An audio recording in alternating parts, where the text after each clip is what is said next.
शेतकरी बंधूंनो, मी तळीखेड तालुका निलंगा जिल्हा लातूर या शिवारात आहे. शेतकरी आहेत. आपलं नाव? रामशंकर दाडगे. आपला मोबाईल नंबर? 97 63 20 17 75. लातूर जिल्ह्यामध्ये एक समस्या आहे. आता हरभरे बऱ्याच जणांचे जोरात आहेत. मस्त शेंगा लागणार आहेत, घाटे लागणार आहेत, फुलं लागणार आहेत. काही जणांचं आणखीनही उगवणं वगैरे 20 दिवसाचा असा प्रकार आहे. काही जणांचे ढाळा खायला येतोय. पण परिस्थिती अशी आहे की शेतकऱ्याची समस्या हरभरा मरतोय म्हणण्याचं बऱ्याच जणांचं समस्या आहे. आणि ती समस्याचे मला बरेच फोन येतात. पण शेतकऱ्यांनी खरीपामध्ये सोयाबीनमध्ये द्विदल धान्य घ्यायचं, पुन्हा त्याच्यानंतर रब्बीमध्ये हरभरा घ्यायचा, आणि जर पाणी असेल तर पुन्हा उन्हाळी सोयाबीन किंवा हरभरा घ्यायचा.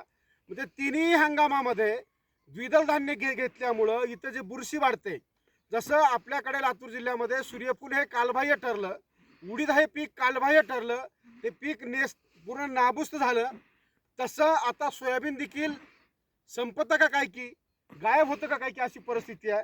अशा परिस्थितीला बदलण्यासाठी जुने माणसं आपल्याला बिवूड बदलणे असा एक पद्धत सांगायची. ही बिवूड बनण्याची पद्धत आपल्याला बरीच करता येते आणि शेतकऱ्यांचं आर्थिक व्यवस्थापन हे आपल्याला बॅलन्स करता येतं. त्याचं उत्तम उदाहरण म्हणजे दाडगे मामा आहेत. यांनी आता इथं टरबूज घेतलेला आहे. हे टरबुजाचं पीक आता साधारण 35 ते 40 दिवसाचं असेल. त्याच्याबरोबरच त्यांनी इथं मिरची घेतलेली आहे. ही मिरची घेतली आहे, टरबूज निघेल आणि पुन्हा मिरचीचं उत्पन्न होईल. म्हणजे इथं ही तिबार पिकत पद्धत होईल, पण पैसे बॅलन्स होतील आणि शेतात सतत काम राहील. शेताचा युटिलायझेशन होईल, जमिनीचं युटिलायझेशन होईल. या जमिनीचं काहीतरी भाडं आपल्याला वडिलांनी, आजोबांनी, पंजोबांनी, खापर पंजोबांनी या नकाबोटांनी संसार करून दिलेला आहे. तरी पण ह्या शेतीचं भाडं हे वसूल करण्याची पद्धत टेक्निकल ही यांच्याकडून शिकावी.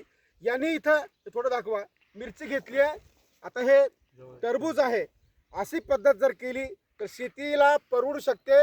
याला व्यापारी दृष्टिकोनातून शेती असे बरेच काही आहेत. आणि दुसरं म्हणजे की जमिनीत जो एकाच प्रकारचा अनेक वर्ष वाढत चाललेला बुरशीजन्य रोग आहे, त्या रोगाला देखील कंट्रोल करण्याचं काम हे पीक पद्धती बदलल्यामुळं, पिकाची फेरपालट केल्यामुळं होऊ शकतं.